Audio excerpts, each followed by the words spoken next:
Hey guys, this is Veronica. Thanks for joining me for my daily scent of the day video.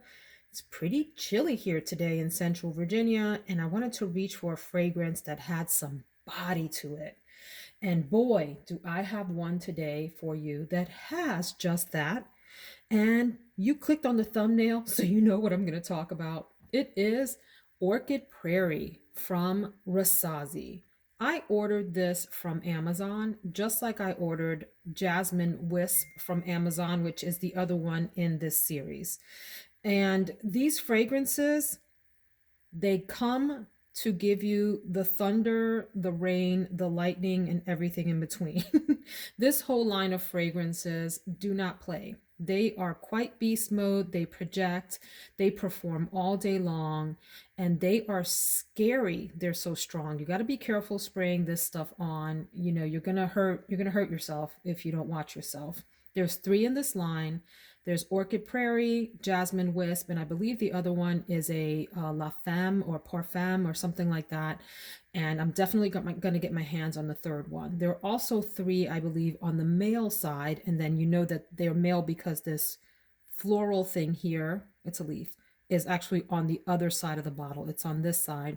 I have ambergris showers from Rasasi, and I think there's a tobacco one and another that are either in this house somewhere or will be ordered soon. I love this line, this whole like Yukawam line from Rasasi. Beautiful fragrances. They come in these nice wooden boxes as presentation, and then the bottles are really substantial. They have these, I think, rather cool curved lines on them, and then the wooden tops with the name of the company embossed in there. See that, Rasasi? So I really like the whole aesthetic of the bottle and the fragrance inside here. So Jasmine Wisp is definitely jasmine and floral and a little bit more feminine, a lot more feminine. This Orchid Prairie is what I would call weird and wonderful. I like my girly fragrances. I like my clean fragrances. I like my unisex fragrances. And then you have this category of fragrances that are just sort of out there on their own. They're like a space station, just floating around in outer space, not tethered to anything, defying explanation, refusing to be categorized. You will not put baby in the corner. That's Orchid Prairie. Orchid Prairie is out there, it's loud, it's its own personality. It doesn't fit into any kind of stereotype when it comes to perfumes. It's weird, and I like it. So this is considered an amber floral. It has an okay rating on Fragrantica of 3.77 out of 5, but it's only got 77 votes. So, you got to think about the reliability of the score there. Those of you that are data scientists out there will understand what I mean. The top notes here are unidentified floral notes. This is on Fragrantica. I haven't gone back to Amazon or any other site to verify what other note pyramids say about this. Floral notes, rose, and geranium. On the thumbnail, you see a bunch of geraniums. Geraniums to me smell floral, but they also have some greenness to them. So I do get that at the top. I don't get rose. And there are probably some other floral notes that come through that are a little bit unidentifiable for me. I will tell you in the opening that this smells like very sugary, like a grape juice that has been poured over wet wood. That sounds like it could be a disaster, but it works for me. I really like it. I find it really an intriguing opening. In the middle, it's cashmerean, oud, and coumarin. And I was today years old when I learned that coumarin is actually extracted from fermented, or it's fermented after, I think, but extracted from tonka beans. I didn't know that. So that's really interesting. I tend to think of tonka beans as this sweet, sort of velvety base to fragrances. And I've always thought of coumarin as being a little bit more on the spicy side. So now I have to think about what it is that I know about coumarin as a note. And I bring that up to say that it doesn't matter who you're watching on this platform and how many subscribers they have and how long they've been reviewing fragrances. There is always something to be learned about making fragrances, how they're composed, what notes smell like, how they work together, and all of that.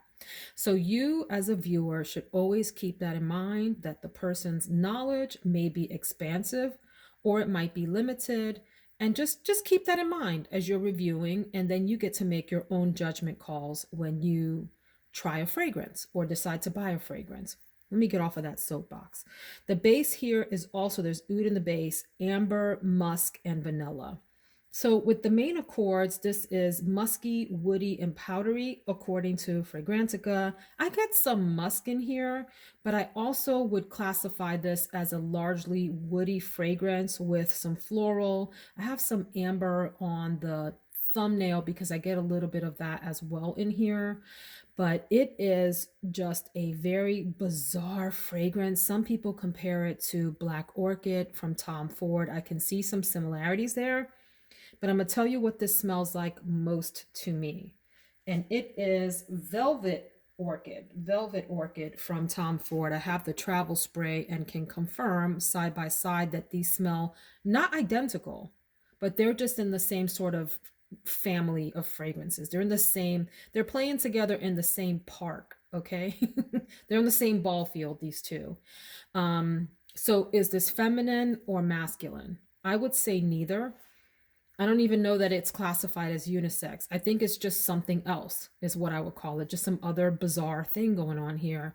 It's, I get, like I said, imagine that grape juice spilled over wet wood, dried down. What would that smell like to you? That's what I get from here, with a little bit of sweetness on top of that, a hint of incense. On the thumbnail, I have some incense smoke.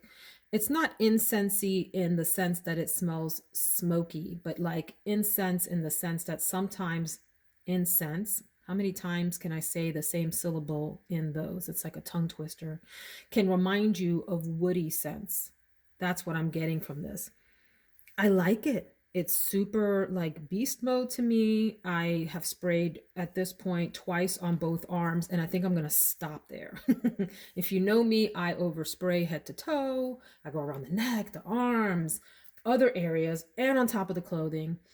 No, I'm not going to do this with Orchid Prairie because I'm pretty sure my entire house will just wilt. It'll wilt and it'll just like disintegrate into dust, and then we won't exist anymore. And just no, that can't have that. So this is a yes for me. This is a no for blind buying. If you're someone out there who wants a predictable fragrance, no, stay away. X for Orchid Prairie for you. If you're daring and you want to smell different from the crowd and you don't mind a fragrance that's on the funky side, potentially funky in a bad way, but also potentially funky in a I smell different and interesting and weird kind of way, check out Orchid Prairie. I like it a lot. And if you like Velvet Orchid, I am pretty certain that you will love Orchid Prairie. That's my review. Y'all stay smelling wonderful and have a great day. Take care, friends.